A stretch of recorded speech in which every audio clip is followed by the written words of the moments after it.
તમે જુઓ મિત્રો કે જે લોકો કામ ધંધો કરવામાં બહુ આમ શરમ અનુભવતા હતા, જેમને કામ ધંધો કરવાની અંદર જોર આવતું હતું, કામ ધંધો કરવા માંગતા ન હતા, એવા લોકો બાવા બની ગયા અને બાવા બની અને બધે ભિક્ષા માગી.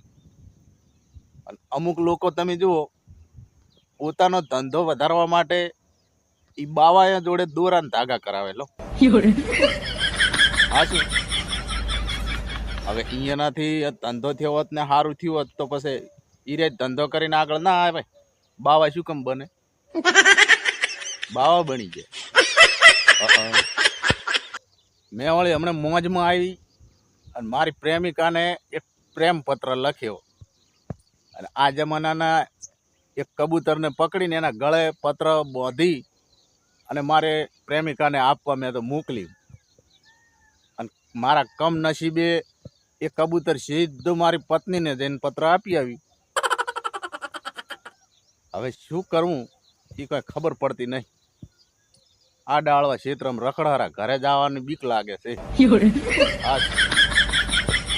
ચૂપચાપ ચાલી રહ્યો હતો મારી જિંદગીનો સફર અને રસ્તાની અંદર 4 જણા મને મળી ગયા.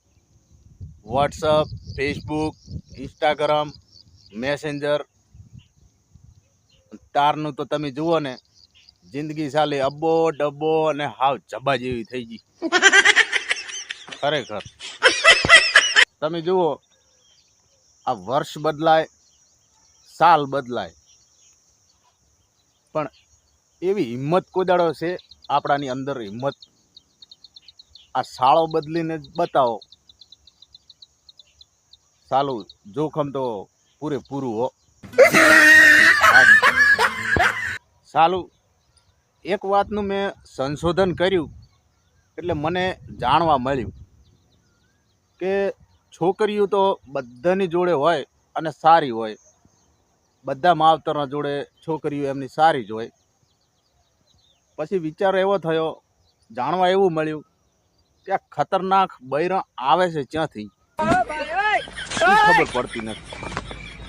હા, જો આટલી ખબર પડી જાય જિંદગીમાં લીલા લહેર થઈ જાય. હા, એક વાત તમે જાણો મિત્રો, જાણવા જેવી છે કે રામે રાવણનો વધ કર્યો એટલે બંનેના નામ રા છે. રાથી શરૂઆત થાય. કૃષ્ણએ કંસને માર્યો તો બંનેને કે શબ્દ, કૃષ્ણનો કે, કંસનો કે. પછી સાલું ગોડસોએ આ ગોડસે હતા અંગ્રેજ, ગોડસે ગાંધીજીને માર્યા એટલે બંને જી લાગે. ગોડસેનો જી, ગાંધીજીનો જી.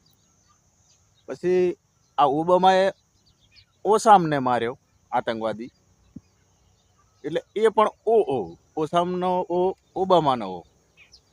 ચાલો એ ખબર નથી પડતી કે કટપ્પાએ બાહુબલીને કેવી રીતનો માર્યો. સમજ્યા જેવું છે નહીં? હા, આ અમુક કહેવતો હાવ જડ મૂળમાંથી ખોટી છે, હાવ તદ્દન. હા, કહેતા નહીં ધાર્યું ધણીનું થાય. મારું બેટું એવું તો ચાંક જ જોવા મળે, બાકી ધણિયાણીનું જ કેવું થાય. હા, મેં પણ ઘણી જગ્યાએ જોયું છે. મારા ખુદની વાત કરી લો, ધણિયાણીનું જ હેડે ઘરમાં, ધણીનું તો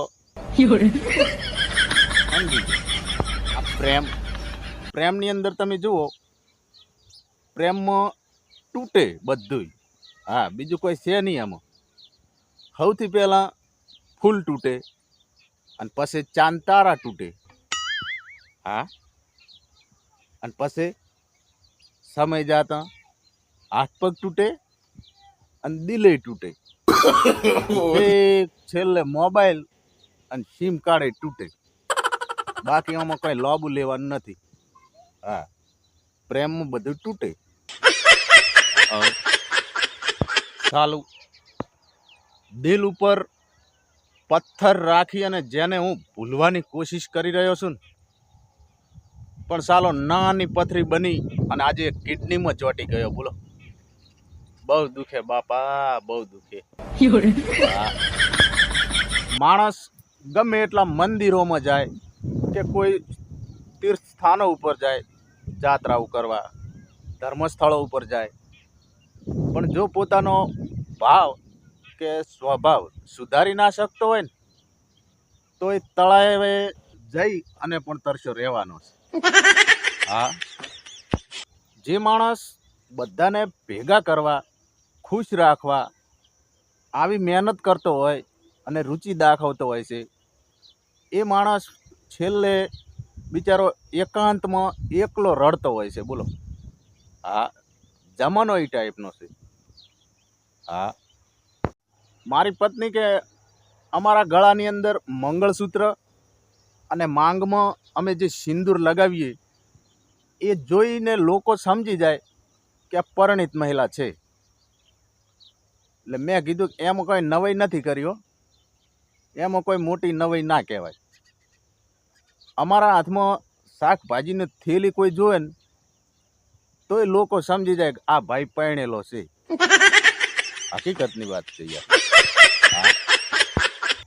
એક મહિલા વાસણવાળાની દુકાન ઉપર કુકર લેવા ગયા હો. એટલે વાસણવાળા ભાઈને કે ભાઈ એવું કુકર બતાય ને કે કુકરની સીટી વાગે એની સાથે સાથે નંબર પણ દેખાડે, નંબર બતાવે. સાલું આ મોબાઈલ જોવાના ધ્યાનમાં જ રહેતું નથી કે કુકરમાં કેટલી સીટી વાગી. નંબર બતાવે એવું કુકર બતાવે કે આ કેટલા નંબર થયા, કેટલી સીટી વાગી. આવા મહિલાઓ બોલો. ચાલો રોજતા પણ મોબાઈલ હેઠો નામે. હા, પછી કે ખીચડી દાજી, રોટલી બળી. બસ મિત્રો, ઊંધું પડેલું ચંપલ જ્યાં સુધી સીધું ના કરે ત્યાં સુધી આપણા ગુજરાતીઓ શાંતિથી બેસી ના શકે. હા, આ એક સત્ય હકીકત છે. તો મિત્રો, વિડીયોમાં મજા આવી હોય, જો વિડીયો તમને ગમ્યો હોય, સારું મનોરંજન થયું હોય તો વિડીયોને એક લાઈક કરજો. ચેનલમાં નવા હોય તો એક સબસ્ક્રાઈબ કરી દેજો.